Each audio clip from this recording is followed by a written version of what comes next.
હવે જ્યારે થોડા દિવસ આ ક્રમ ચાલ્યો, જ્યારે સાંજે ગાય પાછી રાજા પાસે ગઈ તો એમાંથી દૂધ ના આવ્યું. રાજાએ પેલા ગોવાળિયાને બોલાવ્યો અને કહ્યું, અરે આ ગાયનું દૂધ કેમ નથી આવતું? શું તું ચોરી લે છે? ક્યાંક વેચી આવે છે? અને ગોવાળિયાએ કહ્યું, ના રાજા, હું તો ધ્યાન રાખું છું અને ક્યાંય વેચતો નથી. પણ રાજાએ એનો ખૂબ અનાદર કર્યો અને ગોવાળિયાને લાગ્યું કે મેં ક્યાંય દૂધ વેચ્યું નથી, ક્યાંય મેં દૂધ આપ્યું નથી, તો આ દૂધ ચોરી કોણ જાય છે? આજે ગાયનો પીછો કરું. અને જ્યારે ગાયનો પીછો કરતા કરતા એ ગોવાળિયો આજે ગયો તો ગાય ચાલતી ચાલતી આવી અને એ રાફડા ઉપર જઈને ઊભી થઈ ગઈ અને એમાં દૂધની ધાર થવા લાગી. અને જ્યારે ગાય આવી રીતે દૂધ વેડફી દે છે અને અપમાનિત મારે થવું પડે છે, એ ખબર પડી ગોવાળિયાને અને એટલો ગુસ્સો આવ્યો કે આજે આ ગાયને મારી નાખું. અને એમ વિચાર કરી એણે પોતાના હાથમાં કુલ્હાડી લીધી અને કુલ્હાડી એ ગાય ઉપર ફેંકી. અને જ્યાં કુલ્હાડી ગાય ઉપર ફેંકી અને ભગવાન વેંકટેશથી સહન ન થયું, એ રાફડામાંથી બહાર આવ્યા અને કુલ્હાડીનો ઘાવ પ્રભુએ પોતાના માથા ઉપર લઈને અને ગાયની રક્ષા કરી. અને જ્યારે કુલ્હાડી પ્રભુના મસ્તક ઉપર વાગી અને ભગવાને કુલ્હાડી લઈને પેલા ગોવાળિયાને માર્યો કે જે ગાયની ઉપર અત્યાચાર કરે, જે ગાયની ઉપર પ્રહાર કરે, એને હું ક્યારે પણ ક્ષમા ન કરી શકું. અને એને એ ગોવાળિયાનો વધ પ્રભુએ કર્યો. અને ત્યાં જ રાજા પણ આવ્યો અને ત્યારે પ્રભુએ કહ્યું, જો જ્યારે સેવકથી દોષ થાય તો એનો અપરાધ સ્વામીને પણ લાગે. માટે જા રાજા ચૌલ, હું તને કહું છું કે હવે તારું શેષ જીવન જે રહ્યું છે એ તું રાક્ષસની જેમ વ્યતીત કરીશ.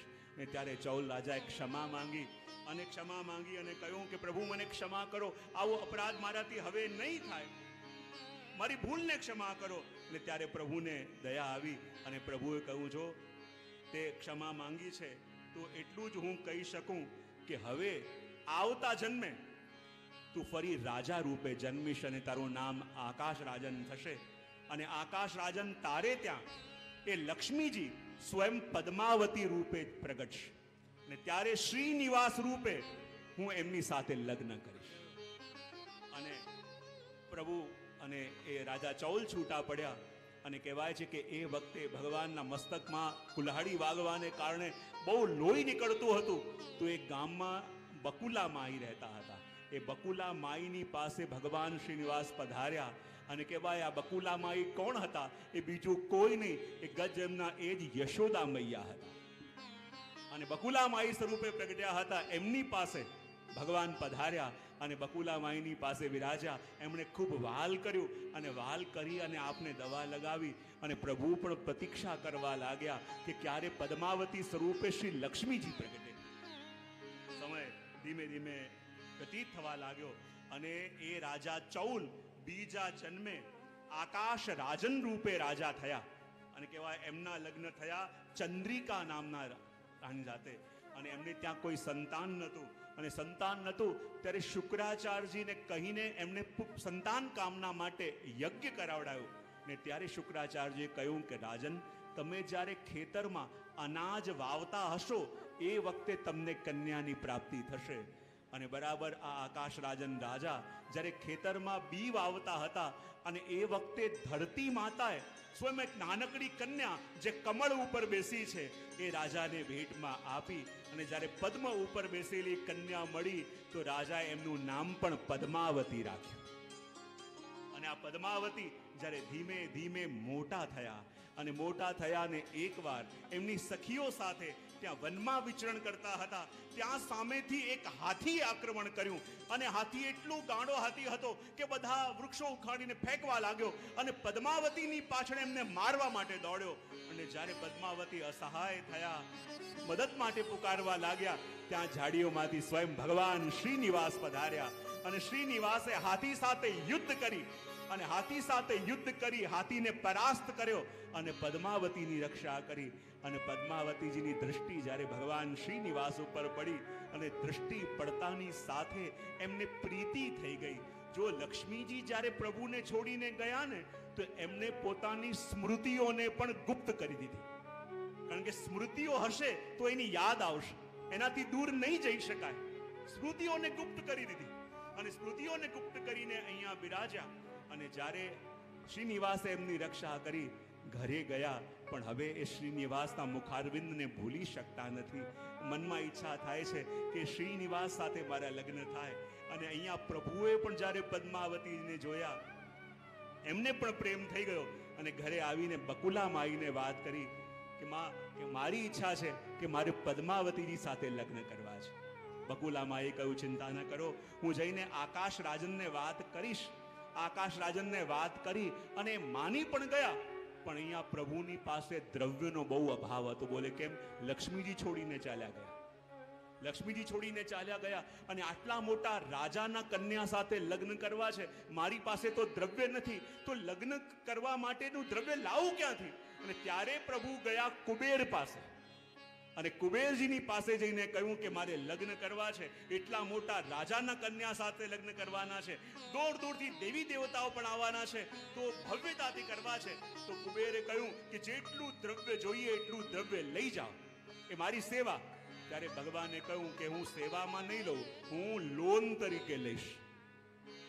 ત્યારે કુબેરે કહ્યું, પ્રભુ ખોટું ન માનશો, આપને તો લક્ષ્મીજી છોડીને ચાલ્યા ગયા છે, તો પછી આ લોન આપની ભરપાઈ કરશે કોણ? ત્યારે ભગવાને કહ્યું, હું નહીં કરું, મારા ભક્તો મારી લોનને ભરપાઈ કરશે.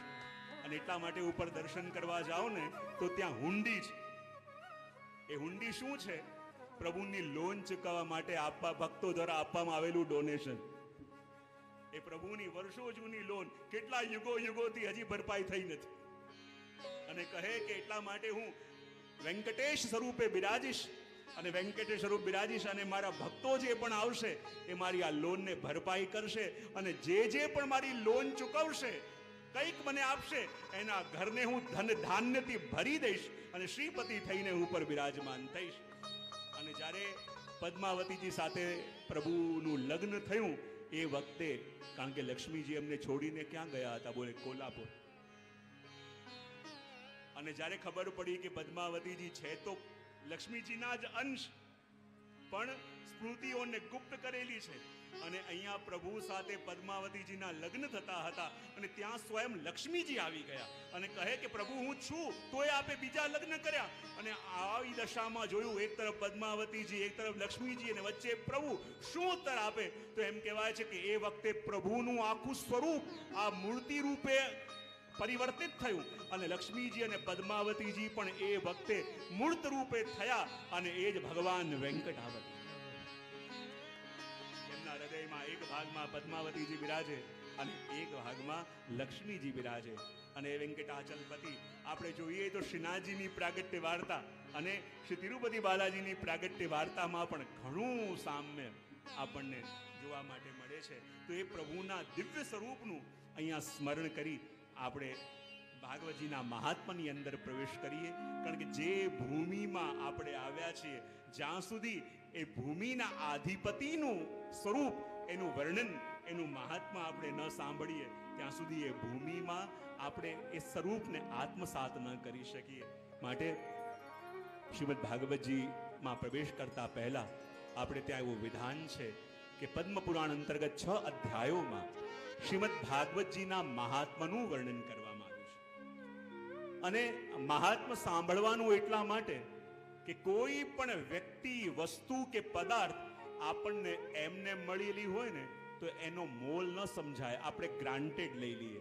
પણ જ્યારે એના મહાત્માને જાણીએ ત્યારે એની મહત્તાને જાણી શકાય. એક કોઈ સંત હતા અને ટ્રેનમાં સફર કરતા હતા અને ટ્રેનમાં સફર કરતા હતા, સામાન થોડો વધારે હતો તો કોઈ એક બેગ સામેવાળાની સીટ નીચે મૂકી, જગ્યા હતી એટલે મૂકી હશે. અને સામેવાળો કહેવા લાગ્યો, અરે અમારી પણ ટિકિટ કન્ફર્મ છે, અમે પણ ટિકિટ લઈને આવ્યા છે, અહીંયા બેગ નહીં મૂકવા દો. એટલે કે જગ્યા છે, મૂકવામાં શું વાંધો? બોલે ના ના, આ અમારી સીટ છે, અમારી કન્ફર્મ ટિકિટ છે ને અહીંયા હું બેગ નહીં મૂકવા દો. બહુ રકઝક કરી પણ માન્યો નહીં. અને આગલા સ્ટેશને જ્યાં ટ્રેન રોકાઈ તો એ જે મહાત્મા હતા એના હજારો શિષ્ય ત્યાં સ્ટેશન પર આવ્યા, ફૂલ માળા લઈને અંદર આવે અને ફૂલ ચડાવે અને માલા ચડાવે અને બધી વસ્તુ બધાને આપે. સામેવાળો બેઠો બેઠો જોયા કરે અને કહે કે આ ઉતાવળમાં મારાથી કંઈક બફાઈ ગયું. અને જ્યાં ટ્રેન ચાલતી થઈ એને કહ્યું, અરે આટલી બધી ચિંતા છે, જગ્યા છે, આટલી બધી વ્યવસ્થા છે, તો એ બેગ સાઈડમાં કેમ મૂકી છે? લાવ હું મૂકી દઉં અંદર. એ જ વ્યક્તિ હતો, સામે પણ એ જ વ્યક્તિ હતો. પહેલા એ ના પાડતો હતો અને હવે એનું હૃદય પરિવર્તન કેમ થયું? કારણ કે હવે એણે સામેવાળા વ્યક્તિનું મહાત્મ્ય જાણ્યું. તો એમ ભાગવતજીના સામે આપણે બેઠા હોઈએ પણ ભાગવતજીના મહાત્મ્યને જ્યારે જાણીએ ત્યારે ખબર પડે કે આ શેનું અવગાહન આપણે કરી રહ્યા છીએ. તો મહાત્મામાં પ્રવેશ કરીએ. પ્રથમ શ્લોકની અંદર ભગવાનના સ્વરૂપ, કાર્ય, સ્વભાવનો પરિચય આપતા વ્યાસજી કહી રહ્યા છે, સચ્ચિદાનંદ રૂપાય. બધા સાથે, સચ્ચિદાનંદ રૂપાય વિશ્વોત્પત્યાદિ હેતવે. વિશ્વોત્પત્યાદિ હેતવે તાપત્રય વિનાશાય.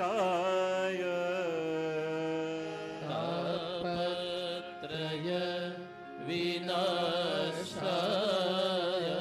એક સાથે, તાપત્રય વિનાશાય. તાપત્રય વિનાશાય. શ્રી કૃષ્ણાય વયમ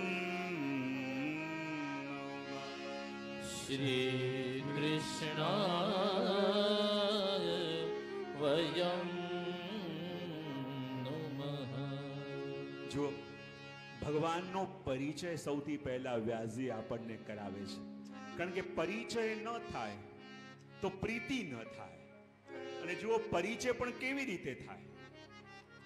હું ઘણી વાર કહેતો હોઉં કે આપણે ભગવાનને જાણવાનો પ્રયત્ન કરીએ છીએ તો ખરા, પણ ભગવાન જેવા છે એવા જાણીએ છીએ કે આપણને જેવા સમજાયા છે એવા જાણીએ છીએ?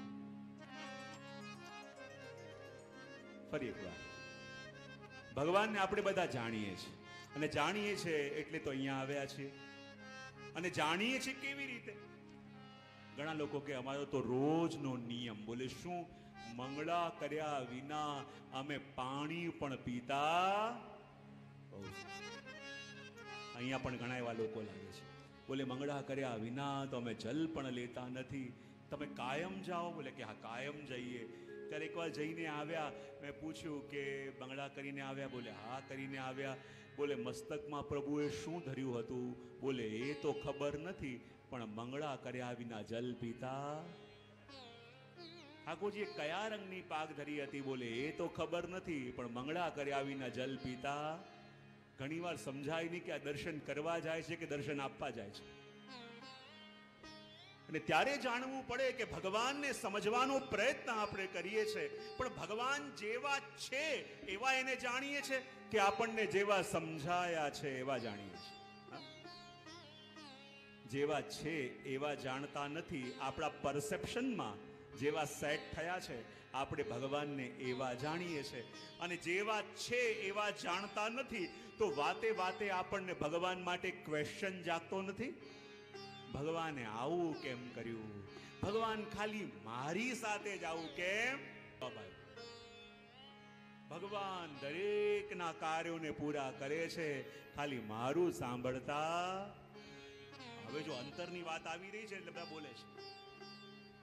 જ્યારે આવા બધા પ્રશ્નો અને આવા બધા ડાઉટ્સ આપણા મનમાં જાગે ત્યારે માનવાનું કે ભગવાન જેવા છે એવા જાણ્યા નથી, આપણને જેવા સમજાયા છે એવા આપણે સમજીને બેઠા છે. ઘણી વાર લોકો જાય, આપણે પૂછી શેના માટે જાઓ છો? બોલે એટલા માટે દર્શન કરવા જાઉં છું કે આટલા દિવસથી મારું માથું એટલું દુખે છે, ઉતરતું નથી, માટે દર્શન કરવા જાઉં છું. તો પ્રભુ પણ કહે કે મારું કામ આ માથાનો દુખાવો ઉતારવાનું નથી. આ જગતમાં મેં ડોક્ટર શેના માટે મોકલ્યા છે? જે કાર્ય જે કરતું હોય એ કાર્ય માટે એની પાસે જવાય. જે કાર્ય માટે મેં ઓલરેડી આટલી બધી વ્યવસ્થા કરી દીધી છે. ભગવાન અમારી રક્ષા કરો. ભગવાન કે આ સિક્યોરિટી મેં દુનિયામાં શાના માટે મોકલી છે?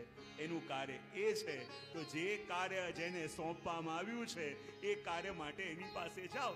તો ભગવાન પાસે કઈ અપેક્ષા રાખવી એ પણ આપણને ખબર નથી, કારણ કે જેવા છે એવા જાણ્યા નથી. આપણા પરસેપ્શનમાં આપણે જેવા માનીને બેઠા છે ને, આપણે એવા જાણીએ છીએ. અને માટે કહું ભગવાન કેવા છે, તો સૌથી પહેલા કહ્યું સચ્ચિદાનંદ રૂપાય. કેવા છે? સચ્ચિદ આનંદ રૂપાય. પ્રભુ સદરૂપ પણ છે, પ્રભુ ચિદરૂપ પણ છે, અને પ્રભુ આનંદ રૂપ પણ છે. તો પ્રભુનું સદરૂપ શું? જો મહાપ્રભુજી કહે છે કે પ્રભુનું સદરૂપ એટલે શું? આ દૃશ્યમાન જગત જે આપણને આપણી આંખોથી દેખાય છે એ શું છે? એ પ્રભુનું સદરૂપ. શું છે? પછી ચિદરૂપ શું છે? સદરૂપ એટલે આંખોથી દેખાતું આખું જગત એ પ્રભુનું સદરૂપ. ચિદ સ્વરૂપ પ્રભુનું કયું? તો કહેવાય કે આ જેટલી પણ સજીવ સૃષ્ટિ છે, કોણ? આ જેટલી પણ સજીવ સૃષ્ટિ, જેટલા પણ લિવિંગ બીન્સ છે એ બધા કોણ છે? એ બધા પ્રભુનું ચિદ સ્વરૂપ. કોણ છે? પ્રભુનું સદરૂપ કયું? આખું જગત. પ્રભુનું ચિદ સ્વરૂપ કયું? આ આખી સજીવ સૃષ્ટિ એ ભગવાનનું ચિદ સ્વરૂપ. તો આપણે બધા ભગવાનના અંશ થયા કે નહીં? હા કે ના તો પાડો. શેની હા પાડી? ભગવાનના અંશ. હવે જો ભગવાન અંશી છે અને આપણે ભગવાનના અંશ છીએ. ભગવાન સર્વજ્ઞ છે, આપણે અલ્પજ્ઞ છીએ. ભગવાન દરેકના મનનું જાણે છે અને આપણે દરેકના મનનું જાણતા નથી. એટલે સમાજના વ્યવહારો અને સંબંધો ટક્યા છે. જો આપણે દરેકના મનનું જાણવા લાગીએ તો બાજુમાં બેસેલા બે વ્યક્તિ એકબીજાના મનમાં પોતાના માટે શું વિચાર ચાલે છે આ ઘડીએ યદી સાંભળવા લાગે તો આ સંસાર રહેવા જેવું રહે? હા કે ના તો પાડો. જોડે અહીંયા આવ્યા હોય, જોડે બેઠા હોય, જોડે રૂમમાં રહેતા હોય, પણ એકબીજા વિશે એકબીજાનો અભિપ્રાય શું છે એ બાજુમાં બેસેલો સાંભળવા લાગે ને તો આ દુનિયા 2 દિવસ પણ રહેવા જેવી ન રહે. એટલે ઘણીવાર ઘણી વસ્તુ જાણી શકતા નથી ને એમાં પણ આપણું હિત હોય છે. એક ભાઈ મને પૂછવા માટે આવ્યા હતા, બહુ મેડિટેશન કરતા હતા અને મને કહે કે જે મારે બહુ ઈચ્છા છે, શું કે બહુ મેડિટેશનમાં ડીપ જઈને મારે મારા પાછલા જન્મો જોવા છે. તો મારા પાછલા જન્મો હું જોઈ શકું? મેં આ જન્મમાં તારે કેવું ચાલે છે? બોલે બહુ ટેન્શન છે. બોલે આ જન્મના કોઈ પણ વસ્તુ આપણે લાયા હોઈએ ને એ પાછલા જન્મથી કેરી કરીને લાવ્યા હોઈએ. આ જન્મના ટેન્શનો તારાથી કંટ્રોલ થાય છે? મને કે ના. મેં કહું પાછલા જન્મના બીજા આમાં એડ થશે તો ફાવશે? પેલો કે બિલકુલ નહીં ફાવે. ભાઈ તું જ્યાં છે ત્યાં રહેવા દે. પ્રભુ જે વસ્તુ આપણને ભૂલવી દે છે ને એમાં પણ એની કૃપા હોય છે. પ્રભુ જેટલું યાદ રાખવાનું આપણને બતાવે છે ને એમાં પણ એનો અનુગ્રહ હોય છે. એની લિમિટને ક્રોસ કરી અધિક કંઈક જાણવાનો પ્રયત્ન કરી. જો આ દુનિયામાં નથી જાણતા ને બહુ સુખી છે. સૌથી વધારે ટેન્શનમાં કોણ બેઠું છે આખા વર્લ્ડમાં? શું ચાલે છે? જેની પાસે પલ પલની રિપોર્ટ આવતી હોય ને એનાથી વધારે ટેન્શનમાં બીજું કોઈ નહીં હોય. આજે લોકો જેટલા વધારે અપડેટેડ હોય ને એટલા વધારે ટેન્શનમાં હોય. અને એટલા માટે અહીંયા કહ્યું ભગવાન ચિદ સ્વરૂપ એટલે આ જેટલી સજીવ સૃષ્ટિ છે, અને પ્રભુનું આનંદ સ્વરૂપ એટલે કયું? આપણા દરેકની અંદર રહેલા એ અંતર્યામી જે અંદર બેસીને દરેકના કર્મોને જુએ છે. એ કર્મોના સાક્ષી પ્રભુ એ સચ્ચિદાનંદ ભગવાનનું આનંદ સ્વરૂપ. કયું સ્વરૂપ? આનંદ સ્વરૂપ જે અંદર બેસે છે અને અંદર બેસીને આપણા દરેક કર્મોને જુએ છે.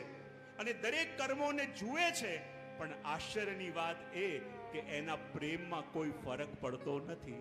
જો આપણો પ્રિયમાં પ્રિય વ્યક્તિ પણ યદિ કોઈ ખોટું કામ કરતા આપણને જોઈ લે તો એનો પ્રેમ પહેલા જેવો રહેતો નથી. પણ અંદર બેસેલા પ્રભુએ આપણા એકો એક કાર્ય જોયા, કરવા જેવા કાર્યોએ જોયા છે અને ન કરવા જેવા એ કાર્ય જોયા છે. પણ તોય એના પ્રેમમાં કોઈ ફરક આપણા માટે પડ્યો નથી. એનાથી વિશેષ કૃપા એની કઈ હોઈ શકે? અને માટે કહ્યું એ અંદર બિરાજેલા પ્રભુ એ આપણા અંતર્યામી છે. તો આ પ્રભુનું સ્વરૂપનું વર્ણન કર્યું. પણ જુઓ, કોઈનું સ્વરૂપ આપણને સારું લાગે પણ મિત્રતા ક્યારે થાય? જોવામાં સારો હોય પણ કામકાજ બધા ઊંધા કરતો હોય તો મિત્રતા કરવાનું મન થાય? હા કે ના? તો પાડો. તો કાર્ય શું કરે છે? તો ભગવાનના કાર્યનો પરિચય આપતા કહે, વિશ્વોત્પત્યાદિ હેતવે. વિશ્વોત્પત્યાદિ હેતવે. બોલે ભગવાન કાર્ય શું કરે છે? બોલે આ જગતનું સર્જન, જગતનું પાલન અને જગતનું સંહાર પણ ભગવાન કરે છે. આપણને લાગે આ જગતનું સર્જન ભગવાન કરે છે, અમે કેવી રીતે માનીએ? ઘણીવાર ઘણા લોકોને પ્રશ્ન થાય કે ભગવાને જગતનું સર્જન કર્યું છે, અમે કેવી રીતે માનીએ? તો હું ઘણીવાર કહું કે તમને કોઈ પેઇન્ટિંગ બતાવે તો તમે એમ પૂછશો કે આ પેઇન્ટિંગ કોનું છે? એ પેઇન્ટિંગ કોનું છે? અને કોઈ તમને કહે ના આ પેઇન્ટિંગ તો આપોઆપ બની ગયું, તો તમે માનશો? શું બોલ્યા મને ખબર ના પડી. હા, ફરી એકવાર, તમે ક્યાં કોઈ એક્ઝિબિશનમાં ગયા હો અને ત્યાં બહુ સરસ સરસ બધા પેઇન્ટિંગ લાગેલા હોય અને તમે જઈને પૂછો કે આ પેઇન્ટિંગ કોણે બનાવ્યું છે, અને સામેવાળો કહે કે ના આ બધા પેઇન્ટિંગ તો જાતે બની ગયા, તો તમે માનશો? શું બોલ્યા મને ખબર ના પડી. હા કે ના? શેની ના પાડી? હા, શેની ના પાડી? એ તમને એમ કહે છે કે આ પેઇન્ટિંગ આપોઆપ બની ગયા, તો તમે માનવા તૈયાર થશો નહીં. બોલે કેમ? કારણ કે આ કોઈનું સર્જન છે, અને સર્જન જ્યાં જ્યાં છે ત્યાં સર્જક પણ કોઈ હોવો જોઈએ. જ્યાં જ્યાં પણ કૃતિ હોય ત્યાં એનો કર્તા પણ હોવો જોઈએ. તો આ જગત જે આટલું સુંદર આપણને આપણી આંખોથી દેખાય છે, ટાઈમ ટુ ટાઈમ ઋતુઓ બદલે, ટાઈમ ટુ ટાઈમ મોસમ બદલે, ટાઈમ ટુ ટાઈમ દિવસ, બપોર અને રાત થાય. યદિ આ સર્જન છે તો એનો સર્જક પણ કોઈ હોવો જોઈએ. કારણ કે જેમ પેઇન્ટિંગ જોઈએ અને આપણે માનવા તૈયાર ન થઈએ કે આ એમને બની ગઈ છે, એમ જ્યારે જ્યારે પણ આપણે આ જગત જોઈએ તો આપણને લાગે કે જુઓ કેટલું વ્યવસ્થિત નિયમન આ જગતનું થઈ રહ્યું છે. કે જે વખતે ઋતુઓ બદલાવાનો સમય આવે, બરાબર એ સમયે હવા બદલાવા લાગે, મોસમ બદલાવા લાગે. જ્યારે જ્યારે વર્ષા ઋતુ આવે, કાળા કાળા વાદળ છવાવા લાગે, અને જાણે આખું કોઈ એક કમ્પ્યુટરમાં પ્રોગ્રામ સેટ કરેલો હોય એવી રીતે આ સિસ્ટમ કાર્ય કરે છે. ત્યારે માનવું પડે છે કે એનું સંચાલક કોઈ જગતમાં જરૂર છે. અને માટે જ કહ્યું વિશ્વોત્પત્યાદિ હેતવે. આ વિશ્વનું સર્જન, એનું પાલન અને એનું સંહાર કરવા વાળા ભગવાન છે. કારણ કે ભગવાન જ સર્વત્ર લીલા કરી રહ્યા છે. કહેવાને જ્યારે સ્વામી વિવેકાનંદ યુએસમાં ગયા અને ત્યાંની એક સ્કૂલમાંથી એમને ઇન્વિટેશન મળ્યું હતું લેક્ચર આપવા માટે, અને એ સ્કૂલના જે ક્લાસમાં પોતે લેક્ચર આપવાના હતા એ ક્લાસના વિદ્યાર્થીઓ સૌથી તોફાન. એમને લાગ્યું કે આ કોઈ ઇન્ડિયન સંત બોલવા આવવાના છે, બોલી બોલીને શું બોલશે? બોલે ભગવાન વિશે. તેવું કંઈક લખી દઈએ કે એમને બોલવાનું મન જ ના થાય. અને એક તોફાની છોકરો ગયો અને બ્લેક બોર્ડ ઉપર ચોકથી લખી દીધું કે ગોડ ઇઝ નો વેર. બોલે ભગવાન ક્યાંય છે જ નહીં. બોલે ક્લાસમાં આવશે પેલા સંત આ વાક્ય વાંચશે અને ચેપ્ટર ક્લોઝ થઈ જશે કે જેના આગળ હું ભગવાન વિશે બોલવા આવ્યો હતો એ તો માનીને બેઠા છે કે આ દુનિયામાં ભગવાન છે જ નહીં, અને છે જ નહીં તો એના વિશે સાંભળશે આ લોકો શા માટે? વિવેકાનંદ અંદર આવ્યા અને જ્યારે આ વાક્ય જોયું કે ગોડ ઇઝ નો વેર, ત્યારે એમણે કહ્યું આ વાક્ય કોણે લખ્યું છે? બધા છોકરા પોતાના ચહેરા નીચે કરી લીધા. વિવેકાનંદ કહે કોઈ શરમાવા જેવું નથી, જેણે લખ્યું છે આ વાક્ય બિલકુલ સાચું લખ્યું છે. છોકરાઓને આશ્ચર્ય થઈ ગયું કે અમે લખ્યું છે કે ગોડ ઇઝ નો વેર, ભગવાન ક્યાંય નથી, અને પોતે કહી રહ્યા છે કે આ વાક્ય સાચું છે. બોલે હા આ વાક્ય સાચું છે, but this sentence need just one comma.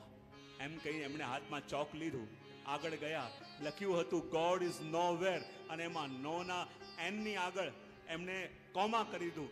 લખ્યું હતું ગોડ ઇઝ નો વેર, પણ અર્થ થઈ ગયો ગોડ ઇઝ નાઉ હિયર. ખાલી એટલે એક કોમા કર્યું અને ગોડ ઇઝ નોવેરની જગ્યાએ ગોડ ઇઝ નાવ હિયર અહીંયા થઈ ગયું. તો ભગવાન સર્વત્ર વિરાજમાન છે અને ભગવાન સૃષ્ટિનું સર્જન, પાલન અને સંહાર પણ કરે છે. તો કહે કે એવા પ્રભુનો સ્વભાવ કેવો છે? તો કહે તાપત્રય વિનાશાય. તાપત્રય વિનાશાય. આપણા પ્રભુનો સ્વભાવ કેવો છે? બોલે તાપત્રય વિનાશાય. ભક્તના જીવનમાં આવેલા ત્રિવિધ તાપોને દૂર કરવા, ભક્તોની પીડાને હરવી એ ભગવાનનો સ્વભાવ છે. જો ભક્તો ઉપર કૃપા કરવી એ ભગવાનનો શોખ નહીં, ભગવાનનો સ્વભાવ છે. અને સ્વભાવ કોને કહેવાય? ન કરવાની ઈચ્છા હોય તો એ કરી બેસે એને કહેવાય. કોઈને ઘરમાં ગમે તેટલા સમજાઈને લાવો, ગુસ્સો ન કરતા, મોટે મોટેથી બહુ બોલતા નહીં, અને તોય આવીને બોલી જાય તો આપણે એમ કહીએ એનો સ્વભાવ જ એવો છે. ને ત્યારે ભગવાનનો સ્વભાવ કેવો છે? બધા સંતો, મંતો, મોટા મોટા દેવતાઓ સમજાવે કે પ્રભુ પેલો જીવ આપને યોગ્ય નથી, પેલો જીવ ઉત્તમ નથી, પણ જીવ પ્રભુના ચરણે જાય, શરણે જઈ આટલું જ કહે કે પ્રભુ બસ હું આપની શરણમાં છું, આટલું બોલે અને ભગવાન પોતાનો બધો કૃપારસ એની ઉપર લૂંટાવી દે. એ અમારા પ્રભુનો સ્વભાવ છે. શરણે આવેલા જીવને સનાત કરી દેવો એ અમારા પ્રભુનો સ્વભાવ છે. અને એવા અમારા પ્રભુ, જુઓ આ શ્લોકની અંદર વ્યાસજીએ 3 લોકોને પ્રભુનો પરિચય આપ્યો: જ્ઞાનીને, અજ્ઞાનીને અને વિજ્ઞાનીને. કેટલા લોકોને? જરા ભાવથી બોલો તો ખરા. કયા કયા 3 લોકોને? જ્ઞાનીને, પછી અજ્ઞાનીને, ત્રીજું વિજ્ઞાનીને. ત્રણેયનો પરિચય પ્રભુએ આપ્યો. કેવી રીતે? જ્યારે અજ્ઞાની પ્રભુની પાસે ગયો કે શું ભગવાન મારા માટે પણ છે? મારા ભગવાન કેવા છે? તો વ્યાસજી કહ્યું તાપત્રય વિનાશાય. બોલે પ્રભુ કેવા છે? બોલે ત્રિવિધ તાપોને દૂર કરવા વાળા, આદિ વ્યાધિ અને ઉપાધિને હરવા વાળા. અને અજ્ઞાની કોણ કહેવાય?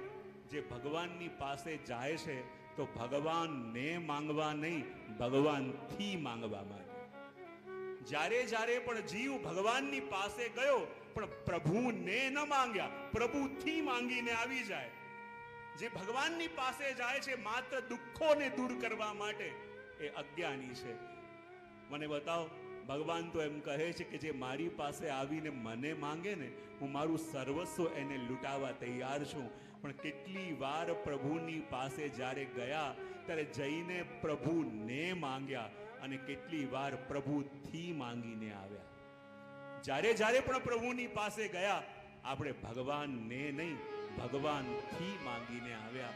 અરે પ્રભુએ તો કહ્યું છે કે કોઈક એવો જીવ આવે તો હું પણ મારા પગના પંજા પર ઊંચો થઈ થઈને ગોતું છું. કોઈક એવો જીવ આવે કે જેને મારાથી નહીં, જેને મારી જરૂરતો હોય, જે મારાથી માંગવા નહીં, મને માંગવા માટે આવે તો એનો હાથ પકડીને એની સાથે ચાલવા તૈયાર થઈ જાઉં. પણ યુગોથી પ્રતીક્ષા કરું છું, જે આવે એને મારાથી કંઈક જોઈએ છે, મારી જરૂર એને નથી. અને એટલા માટે કોઈ એવો જીવ જે અજ્ઞાની છે, જ્યારે જ્ઞાની આવ્યો, મારા પ્રભુ કેવા છે? સચ્ચિદાનંદ રૂપાય. જ્ઞાની પ્રસન્ન થઈ ગયો. વિજ્ઞાની આવ્યો, એ કહે કે મારા પ્રભુ કોણ છે અને મારા પ્રભુએ જગતનું સર્જન કર્યું કેવી રીતે માન્યું? તો કહે વિશ્વોત્પત્યાદિ હેતવે. વિજ્ઞાની કહે કે હું કેવી રીતે માનું કે આ જગતનું સર્જન ભગવાને કર્યું છે? તો એને પૂછ્યું કે બતા, આ જગતનું સર્જન જ્યારે થયું તો પહેલા બીજ પહેલા આવ્યું કે વૃક્ષ પહેલા આવ્યું? શું પહેલા આવ્યું? જ્યારે જગતનું સર્જન થયું તો પહેલા બીજ આવ્યું કે વૃક્ષ આવ્યું? વૃક્ષ શેમાંથી ઉગે? પહેલા શું આવ્યું? બીજ શેમાંથી આવે? હા, બીજ શેમાંથી આવે? વૃક્ષમાંથી. વૃક્ષ શેમાંથી આવે? પછી બીજ શેમાંથી આવ્યું? પછી વૃક્ષ શેમાંથી આવ્યું? પછી બીજ શેમાંથી આવ્યું? બોલે બીજમાંથી, બોલે બીસેમાંથી, બોલે વૃક્ષમાંથી, બોલે વૃક્ષેમાંથી, બોલે બીજમાંથી, બીસેમાંથી, વૃક્ષમાંથી. તો પહેલા આવ્યું શું? અને ત્યારે પેલો વિજ્ઞાની પણ ઉત્તર આપીને થાક્યો કે બીજ વૃક્ષ. અને ત્યારે એને માનવું પડ્યું કે જ્યારે જગતનું સર્જન ભગવાને કર્યું ત્યારે ભગવાન જ બીજ બન્યા અને ભગવાન જ વૃક્ષ બન્યા, ભગવાન જ સ્ત્રી બન્યા, ભગવાન જ પુરુષ બન્યા. અને આ જે પણ કઈ વિસ્તાર છે એ બધો વિસ્તાર આપણા પ્રભુનો જ છે. અને ત્યારે એ વસ્તુ માનવી પડી. પણ જુઓ કહ્યું કે એવા પ્રભુનું નામ શું છે? તો કહ્યું શ્રી કૃષ્ણાય વયમ નમઃ. પણ જુઓ આ તો ભક્તિનો પથ છે. અને જુઓ આ ભાગવત આવીને કોણ સાંભળી શકે? આપણે બધા અહીંયા આવ્યા છે.